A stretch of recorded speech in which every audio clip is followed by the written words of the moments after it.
lemgodoyi isikholise kakhulu hlangana Zulu sasiyakhala manje kubi Friday yonkana jikelele hlanganani njengamanje sengifikile ngungizwe umlando kaMchunu. Breaking news nganza kwethu umongameli wamabhinqa ungizwe umlando kaMchunu ngokulotshwa isilo samabandla wonke udaba lokuthi kunenkinga engakanani Friday ngilitholile ukulithola kwami umphakathi ungibikele ngoba umphakathi awusena solution manje yabaholi abakhona bezipolitiki bonke zonke izinhlaka zepolitiki nenhlangano zepolitiki eyikhona ayisathembekele inhlobo emphakathini ngakho ke lo mbhedukazwe owenzeke eFryhead ngokujwayelekile isiteleka is the last result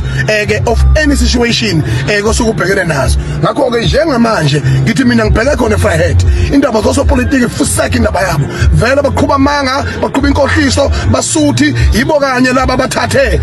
ukuthi imondlo bayishibhise bayenze ingabi lutho kunama potholes kwaqifile ugesi ucishwa njalo kubola ukudla kweingane emafrijini konakala izinto eziningi leyo nto leyo isizathu sakhona ukuthi na abantu abamnyama abahluphekayo abanganama conflicts bafana nami yibo ngqo abam-underminewayo kodwa yibo ngqo ama deciders ukuthi umbuso ubheke ngaphi ngakho ke ngithi mina lento enziwa inkatha laphana enziwa olokunjana othula sizwe enziwa umkhonyovu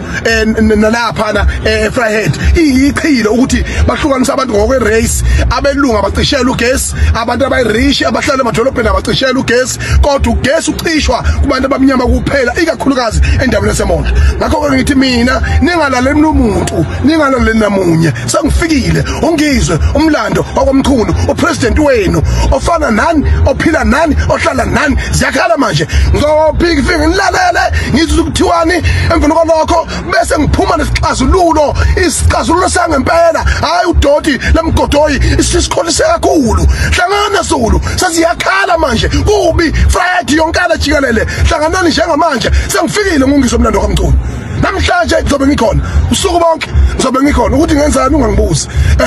bese ngithi mina ekseni ngo8 siyahlangana umphakathi kusasa lokusayo khathele manje